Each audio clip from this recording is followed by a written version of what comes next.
Hello, hello, hello, coaches and leaders. I am so excited. I have this extraordinary coach with me, Beth Sharp, and I have known Beth for years now. And Beth, I love your ideas around instructional coaching. I think you're creative. Anyway, before we jump into what we're going to talk about today, I first of all wanted to welcome you to the show. Thank you so much. I'm so excited to be here. So, I would love you to share with everyone briefly what has been your journey in education and coaching?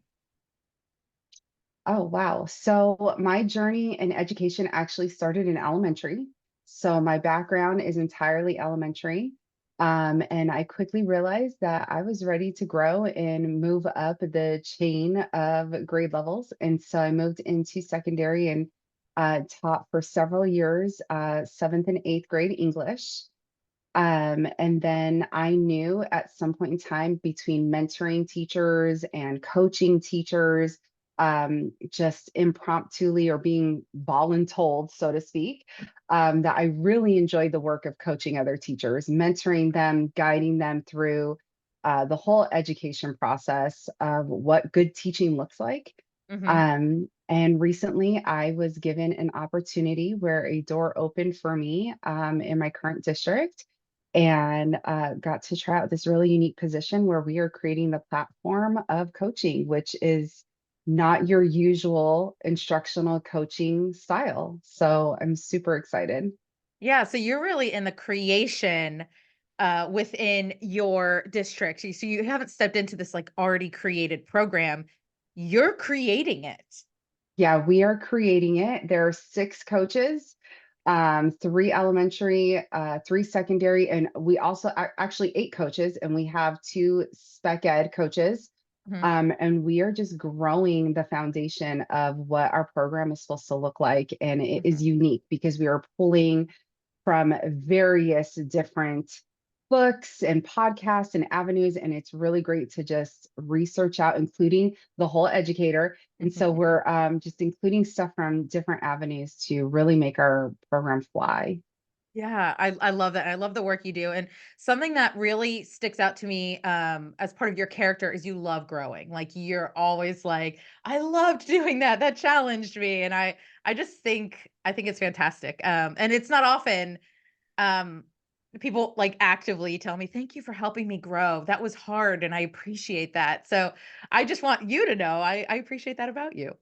Oh, it's been really great. I think like one of the biggest things that we've done together is I've always struggled with receiving feedback, and you are challenging me in that way. And I really like that I am learning how to receive feedback in a different Mhm. way. And so, not just from you, but everybody that I work with, from my teachers to my coworkers, I mean, even my personal family, like, how are we receiving feedback from each other? So, it's been really I great. love that. Yeah, I love that. So you have worked through the whole Educator Academy modules, right? Yes. And you and I were talking earlier about like, what you've been getting out of it. I know you and I talk pretty regularly about how coaching's going, what wins you've had, what struggles you've had, right? And I'd love you to share with everyone what's really stuck? What have you actively applied from the whole educator academy modules and what result has that produced? I would say, like, my two largest takeaways that I actively use regularly is coming from a perspective of a non-judgmental standpoint. Mhm. And that has played a huge part in building relationships with teachers, growing in my relationship with teachers, but then building trust with them and knowing that I'm not going to judge them on their faults and nuances and things that they maybe need some correcting on or they need more help with. But another thing that really has stuck with me is the reflective listening. I guilty as charged. I I'm really good at interrupting people, stopping them in their thought process, stopping them in their tracks, Mhm. throwing them off, and then they forget what they say.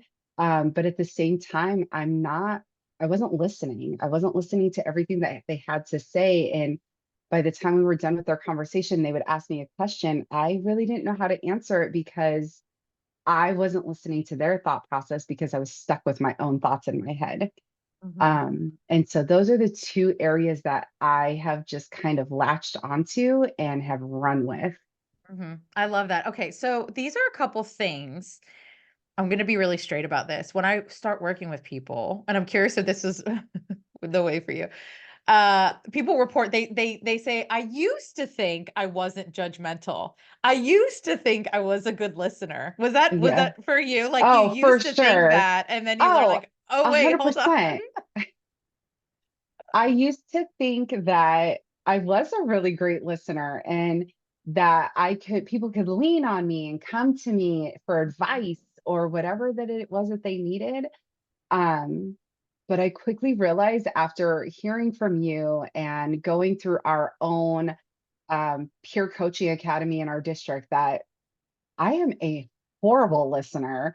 Mhm. And I needed to take time to reflect on that and begin like the steps or the action steps to fix it or change it or correct it. I hate the word fix, but I needed to grow in that area tremendously, especially in the new role that I'm in now.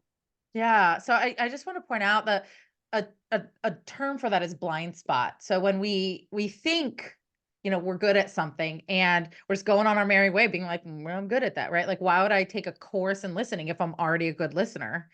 Right. And I just wanna challenge everyone listening here. You might, you might think, "Oh, I'm a good listener. I'm good to go," like, but it might be a blind spot. Um, and a place I like to say, if we haven't gotten any kind of formal training in listening, we probably are mediocre at best because default human beings are not great listeners.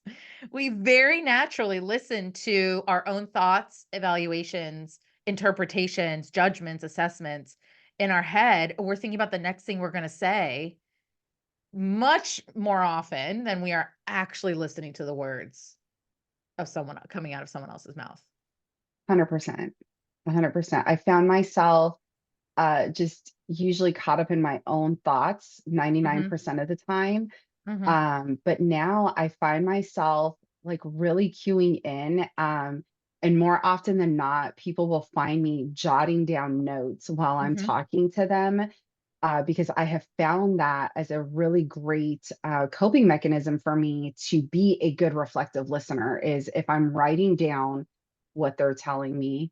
A long time ago, a teacher shared with me that if you hear it, if you see it, if you write it, you're going to tend to remember it. And so when we get to the part of the huge part of reflective listening is of what I heard you say was Mhm. I actually have notes in front of me to verbatim say back what they said to me. Mhm. Mhm. And I find that people that I'm working with are so appreciative of that, that they feel heard. They feel like I was genuinely listening to them, and they're being validated all at the same time.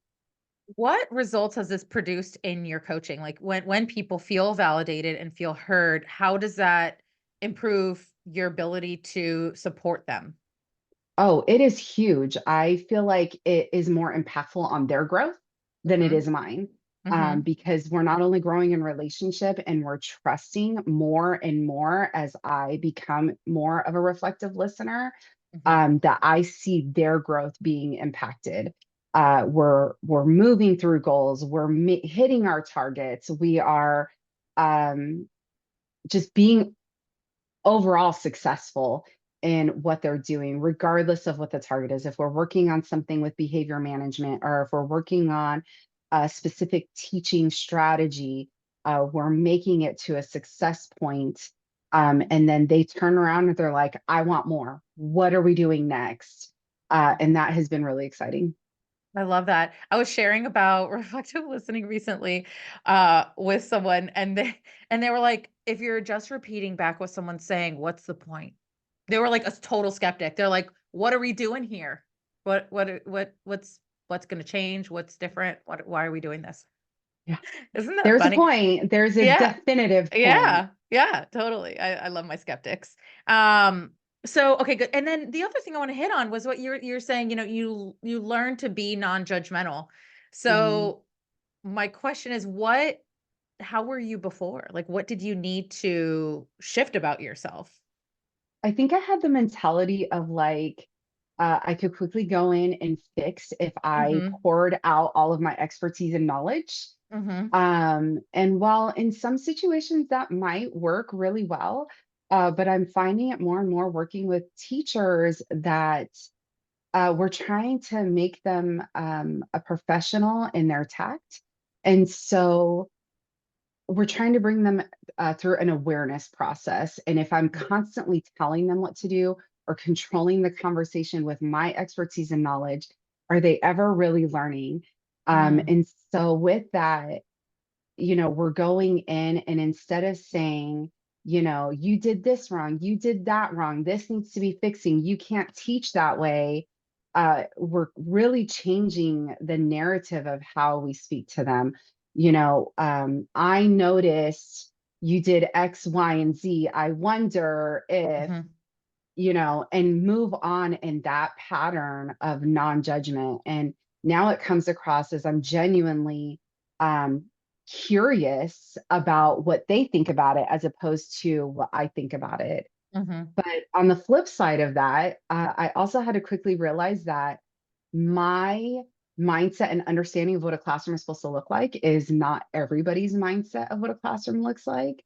And so as a coach, going into these classrooms, it was a huge learning curve of judgment, not Mhm. Mhm. judging their classroom based on what I had as a teacher prior to.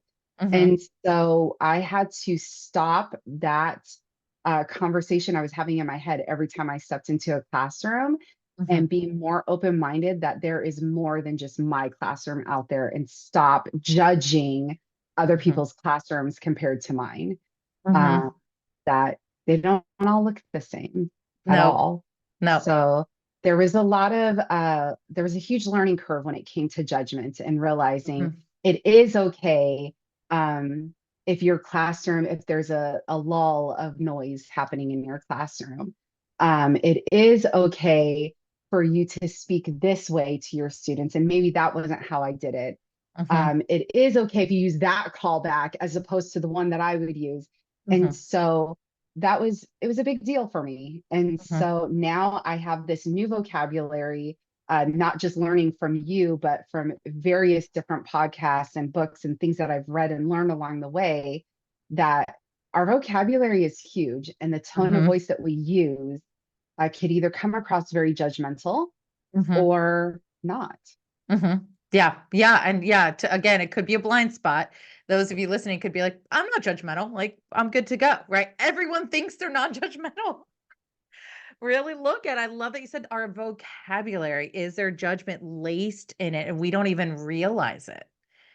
Right. Mhm. So I love that. And you touched on something that you said, I noticed this and I wonder that. And there's a whole episode with Dr. Christy Roberts and on noticings and wonderings. Highly recommend going to listen to that as well. So we are out of time, but I wanted to thank you so much, Beth, for coming on the show, sharing with us what you've used and how it's gone and what you've discovered about yourself. Well, thank you so much for having me. I'm super, super excited to continue our work together and then growing in my own work for sure. I love it. Thank you. All right.